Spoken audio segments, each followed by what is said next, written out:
اللہ من الشیطان الرجیم بسم اللہ الرحمن الرحیم رب اشرح لی صدری ویسر لی امری واحلل عقدۃ من لسانی یفقہوا قولی۔ آج ہم انشاءاللہ منہاج القاصدین صفحہ نمبر 191 191 کتاب السیاحت کے بارے میں پڑھیں گے۔ سیر و سیاحت کا لفظ تو سب نے سن رکھا ہوگا اور بہت سے لوگوں کو اس کا شوق بھی ہوتا ہے، اور ویسے قرآن مجید میں جنت کا سودا کرنے والوں کی صفات میں سے ایک صفت سائحون بھی بتائی گئی، اور ایک اور جگہ سائحون کے ساتھ سائحات کا ذکر بھی ہے، یعنی خواتین کے لیے بھی ذکر ہے اس کا۔ تو سائح سیاحہ سفر کرنا، سیر کرنا۔ تو سیر اور سیاحت کے کچھ آداب ہیں اسلام میں، تو آج ہم ان کے بارے میں پڑھیں گے۔ آداب سفر، کچھ اور مسائل اور مسافر کے لیے لازمی چیزیں۔ فصل اول، آداب سفر۔ سفر ذریعہ ہے مرغوب چیز کی طرف پہنچنے کا یا ناپسندیدہ چیز سے خلاصی پانے کا، یعنی سفر میں انسان اپنی پسندیدہ چیز تک پہنچنا چاہتا ہے یا پھر ناپسندیدہ سے دور جانا چاہتا ہے۔ مثلا اگر کوئی شخص لوگوں سے تنگ آ جاتا ہے تو کیا چاہتا ہے؟ کہیں دور دراز چلا جائے، مثلا چائنا چلا جائے، تاکہ اسے کوئی نظر نہ آئے، نہ کوئی اسے ستائے۔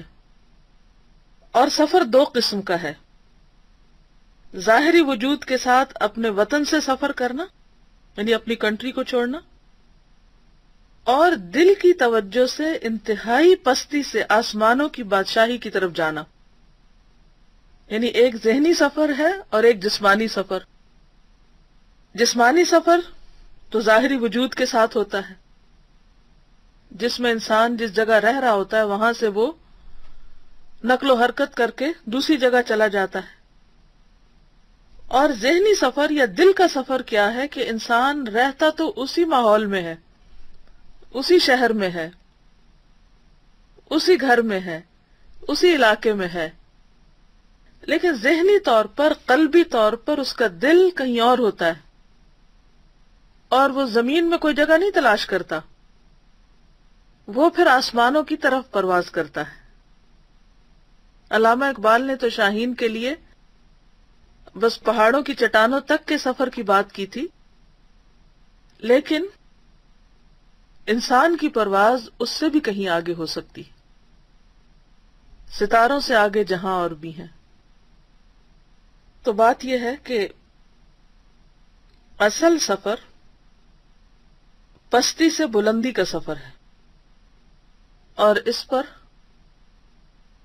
سب لوگ اچھی طرح توجہ فرمائیں آج، کیونکہ مطلوب یہی ہے۔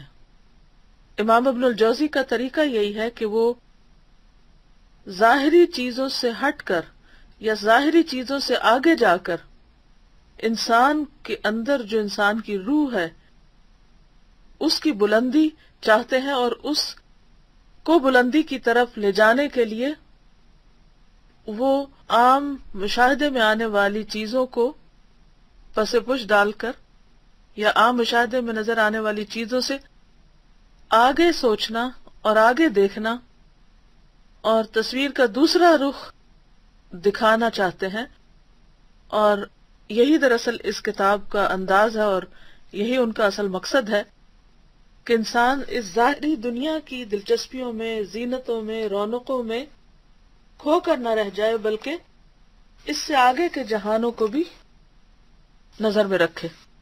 جیسا کہ مومن رہتا دنیا میں ہے لیکن اس کا دل دنیا میں نہیں ہوتا، اس کا دل آخرت میں ہوتا ہے، وہ کہیں اور رہتا ہے۔ دنیا کے لیے تو وہ اجنبی ہوتا ہے، غریب ہوتا ہے۔ دنیا کی کوئی چیز ایسی نہیں ہوتی جس میں اس کا دل لگے، کوئی چیز اسے خوش نہیں کرتی۔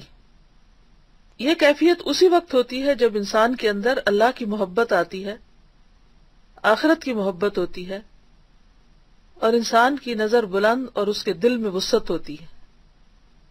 تو یہ کہتے ہیں کہ دل کی توجہ سے انتہائی پستی سے آسمانوں کی بادشاہی کی طرف جانا یہ ہے اصل سفر، اور یہ سفر بہت افضل ہے، کیونکہ اسی حالت پر ٹھہر جانے والا جس پر پیدائش کے بعد اس کی پرورش ہوئی، اور اسی حال پر رک جانے والا جو باپ دادا سے تقلید سے اس کو ملا، کم درجے کو اپنے لیے لازم کرنے والا، نقص کے رتبے پر قناعت کرنے والا، اور زمینوں اور آسمانوں کی وسعتوں کے مقابلے میں قید خانے کا اندھیرا اور جیل کی تنگی قبول کرنے والا ہے۔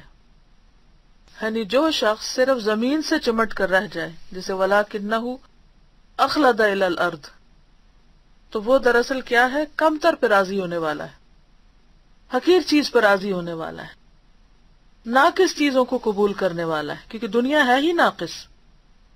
دنیا کے درجے انسان کو کتنے بھی مل جائیں، کتنے بھی گریڈ مل جائیں، کس بھی مقام پہ پہنچ جائے، کتنی بھی اس کی تنخواہ زیادہ ہو جائے، کتنا بھی بڑا مقام اور مرتبہ، نیم اور فیم اس کو دنیا میں حاصل ہو جائے، لیکن بہرحال وہ حقیر ہے، کیونکہ دنیا فانی ہے، محدود ہے۔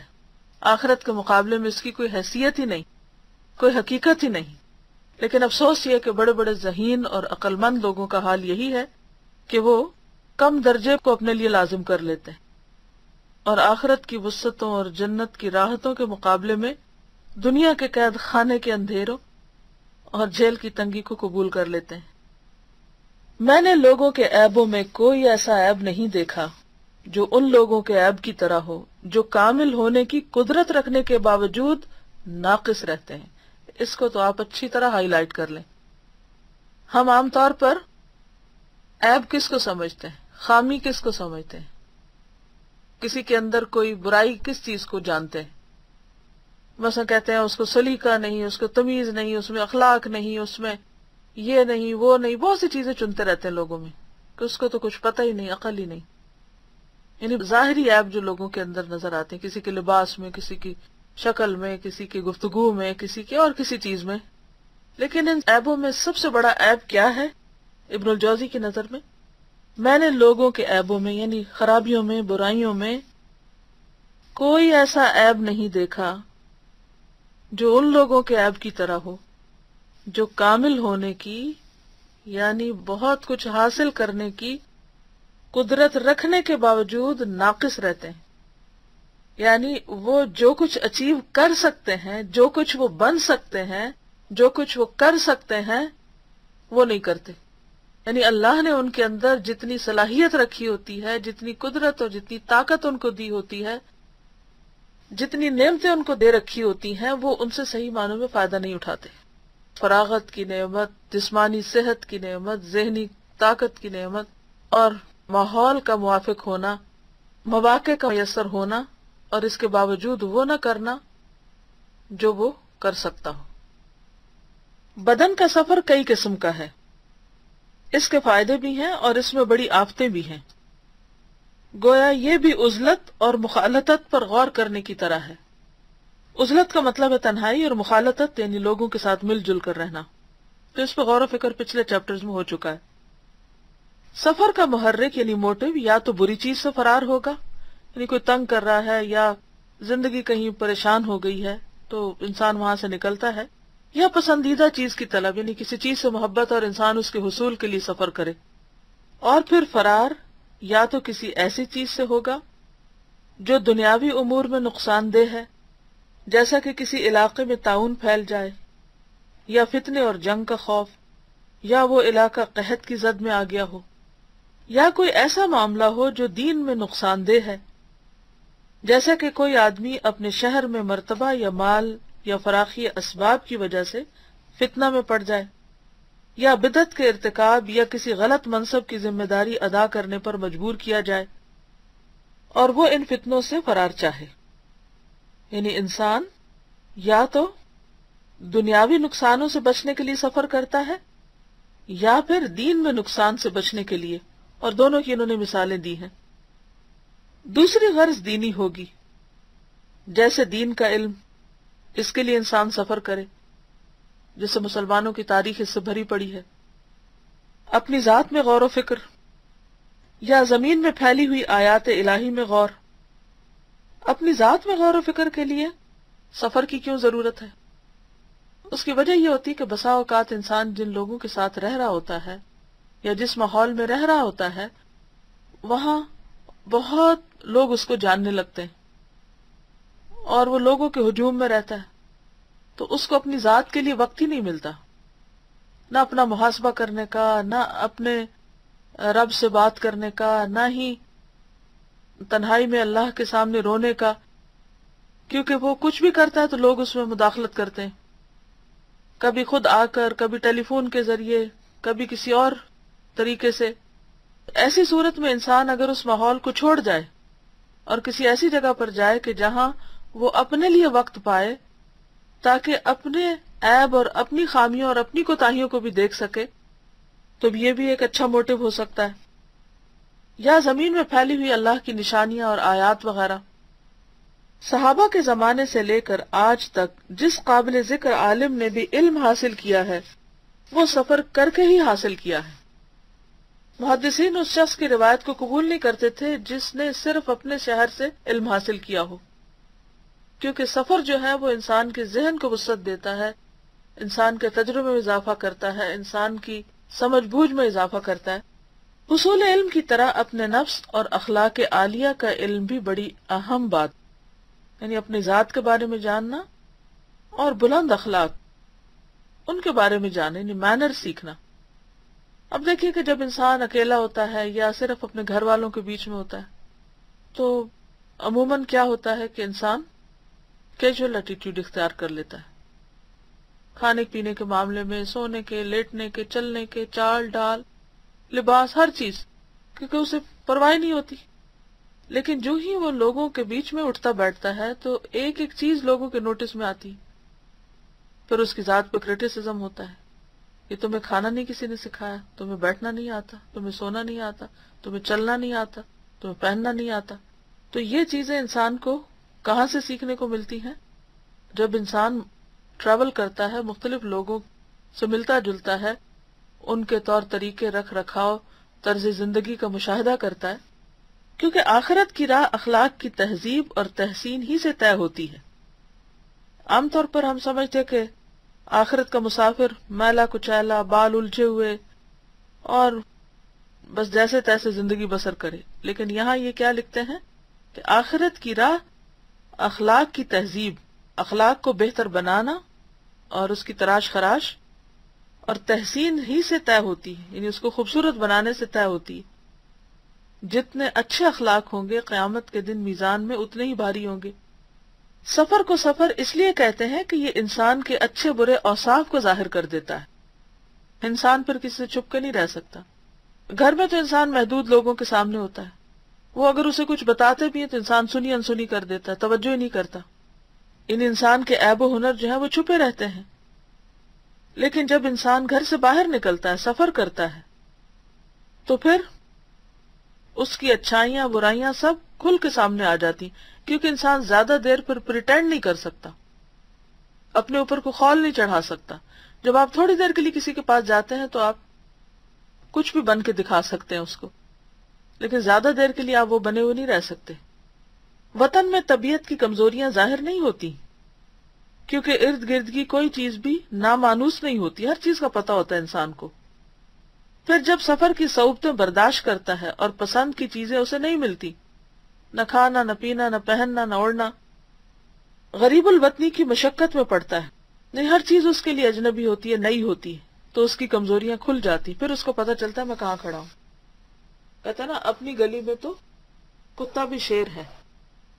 انسان اپنے علاقے میں رہتا ہے، اپنی زبان جانتا ہے، اپنے نقشے کو، ہر طرف کے لوگوں کو اور مختلف چیزوں سے واقف ہوتا ہے تو وہ کانفیڈنٹ ہوتا ہے، لیکن جو ہی کسی نئے علاقے میں جاتا ہے تو وہ خوفزدہ ہو جاتا ہے۔ باقی رہی زمین میں آیات الہی تو عقل مندوں کے لیے ان کے مشاہدے میں بہت سے فوائد ہیں۔ زمین کے مختلف ٹکڑے ساتھ ملے ہوئے ہیں اور اس میں پہاڑ، جنگل، سمندر اور وسیع میدان ہیں، طرح طرح کے جانور اور مختلف نباتات اس کی زینت ہے، یعنی جانور بھی زمین کی زینت ہے اور پھول پودے تو ہیں ہی۔ اس کی ہر چیز اللہ تعالیٰ کی توحید کی شہادت دیتی اور زبان حال سے تسبیح میں مصروف رہتی ہے، لیکن اس کو وہی سن سکتا ہے جس کا دل حاضر ہو اور اس طرف کان لگائے، القى السمع وهو شہید. کان سے ہماری مراد باطن کا کان ہے، یعنی دل کی آواز سنے. اسی سے زبان حال کے الفاظ کا ادراک ہوتا ہے. ادراک کہتے ہیں پرسپشن کو. زمین و آسمان کا کوئی ذرہ ایسا نہیں ہے جو اللہ تعالیٰ کی توحید پر کئی قسم کی شہادتیں نہ دیتا ہو، یعنی اس میں طرح طرح کی نشانیاں پوشیدہ ہیں جو انسان کو اللہ تعالیٰ کی وحدانیت، اس کے ایک ہونے اور اس کے ہی معبود اور الہ ہونے پر گواہی دیتا ہے. سفر کے فوائد میں سے حکومت اور مرتبے اور کثرت تعلقات سے گریز بھی ہے. یعنی جب انسان کوئی مرتبہ یا عہدہ قبول نہ کرنا چاہے اور بہت لوگوں کے ساتھ میل جول پسند نہ کرے تو پھر اس کو چاہیے کہ وہ اس جگہ سے ہجرت کر جائے، کیونکہ دین اس وقت تک حاصل نہیں ہوتا جب تک کہ دل ما سوا اللہ سے فارغ نہ ہو جائے. یہ بھی انڈر لائن کر لیں اور اس کو اچھی طرح یاد کر لیں اور کہیں سامنے لکھ کے لگا لیں. دین اس وقت تک حاصل نہیں ہوتا جب تک کہ دل ما سوا اللہ سے فارغ نہ ہو جائے، یعنی اللہ کے سوا باقی چیزوں سے فارغ نہ ہو جائے اور اللہ کا خیال ہر خیال پر غالب نہ آ جائے. اس موقع پر ہم سب کو اپنے اپنے دلوں کا جائزہ لینے کی ضرورت ہے. ہم سب اپنا حساب خود کریں، کیونکہ کوئی اور تو ہمارے دل میں جھانک نہیں دے سکتا، نہ اس کو پتا ہے کہ ہم کیا سوچتے رہتے ہیں. ہم جو کچھ سوچتے ہیں خود ہم کو پتا ہوتا ہے. تو انسان دیندار کب ہوتا ہے؟ جب اس کا دل اللہ کے سوا باقی چیزوں سے خالی ہو جاتا ہے. اس کا کیا مطلب ہے کہ اس کا کوئی اور چیز دل میں آتی ہی نہیں، خیال آتا ہی نہیں، بالکل ہی خالی ہے اس کا دل تو کسی وقت خالی نہیں رہتا، ہر وقت کوئی نہ کوئی سوچ رہتی ہے. مطلب اس کا یہ ہے کہ انسان کا سب سے بڑا ہم، غم، فکر یہ بات بن جائے کہ میرا رب مجھ سے راضی ہے یا نہیں. اس وقت میں اپنے رب کے سامنے کیسا لگ رہا ہوں. جیسے عام طور پہ لوگوں کا خوف ہوتا نا کہ اچھا لوگ کیا کہیں گے، لوگوں کی نظر میں کیسا ہوں. اسی طرح اس سے بلکہ زیادہ یہ فکر لگ جائے کہ اچھا اللہ تعالیٰ کیا کہیں گے، اللہ تعالیٰ پتہ نہیں خوش ہیں یا نہیں، وہ راضی ہیں یا نہیں. تو اصل دینداری کیا ہے کہ انسان سب سے زیادہ اس بات کی فکر کرے کہ اس کا رب اس سے راضی ہے یا نہیں. یہ تو ممکن ہی نہیں کہ دنیا میں رہتے ہوئے انسان ضروری حاجات اور مہمات دنیا سے بالکل فارغ ہو جائے. یہ نہیں ہو سکتا کہ اسے کوئی فکر ہی نہ رہے، کوئی کام ہی نہ ہو اس کا. لیکن ان کی تخفیف اور کمی بالکل ممکن ہے. تخفیف کرنے والے نجات پا گئے، کم کرنے والے. تخفیف کا کیا مطلب ہوتا ہے؟ ہلکا کرنا. مثلا اگر آپ کے پاس 10 جوڑے ہیں کپڑوں کے تو آپ کا کام زیادہ ہے، اور اگر 5 ہیں تو اس سے کم، اور اگر 2 ہیں تو اس سے کم. اسی طرح 10 جوتوں کے جوڑے ہیں تو اتنی فکر زیادہ ہوگی. 10 کے رکھنے کی جگہ بھی چاہیے، پھر جس چیز میں رکھے ہوئے اس کو بھی سنبھالنے کی ضرورت ہوگی. اگر 10 پرس آپ کی الماری میں لٹک رہے ہیں تو پھر آپ کے لیے مشکل ہے، اور اگر صرف 1 ہے تو 1 ہی غم ہے، 10 ہے تو 10 غم ہے. کوئی بھی چیز آپ دیکھ لیں، جتنی آپ دنیا بڑھاتے جائیں گے اتنے غم بڑھتے جائیں گے، اتنے ہی کام بڑھتے جائیں گے، اتنا ہی بوجھ بڑھتا جائے گا. اور جتنی کم چیزیں ہوں گی اتنی بے فکری، اتنا ہلکا پن. اتفاق سے ان دنوں پہ ہمارے ہاں چھٹیاں تھیں 2 ویک کی، تو ہم نے سوچا کہ چلیں کچھ اور کام کر لیتے ہیں. تو کچھ لوگوں نے مل کر سوچا کہ کیوں نہ جو پاکستان میں IDPs ہیں اور کچھ اور ضرورت مند لوگ ہیں ان کے لیے کچھ سامان بھجوایا جائے، کیونکہ اکثر کپڑے گھروں میں نئے پڑے ہوتے ہیں، تھوڑے بہت استعمال ہوتے ہیں، فالتو برتن ہوتے ہیں، بہت فالتو سامان ہر گھر میں ہوتا ہے. تو سب لوگ اپنے اپنے گھر سے فالتو سامان لے آئیں. کبھی ہم پڑھتے ہیں تاریخ میں کہ جنگ تبوک کے موقع پر حضرت ابوبکر صدیق نے اپنے سارے گھر کا سامان دے دیا. تو ہم سوچتے ہیں کہ کیسے دیا ہوگا، پھر گھر میں کیا ہوگا، ایسے بہت سے خیالات آتے. تو ہم نے سوچا کہ چلیں یہاں پر بھی کچھ نہ کچھ لوگ تجربہ کریں، ایٹ لیسٹ اگر سارا سامان نہیں دے سکتے تو ایکسٹرا تو نکالیں. اور الحمدللہ جتنے بھی ہمارے اسٹوڈینٹس تھے سبھی نے اور ان کے جاننے والوں نے بھی اپنے اپنے گھروں کا جائزہ لیا اور خوب چیزیں نکال کر لائے، اور تقریباً ہر ایکسٹرا چیز جو تھی وہ نکال دی گئی. اس کے بعد اکثر لوگوں کا کہنا یہ ہے کہ ایسے گھر میں داخل ہوتے ہیں سکون آتا ہے، الماری کھولتے ہیں سکون آتا ہے، جس چیز کی طرف دیکھتے ہیں تو ایک سکون کی کیفیت ہوتی ہے. کس وجہ سے؟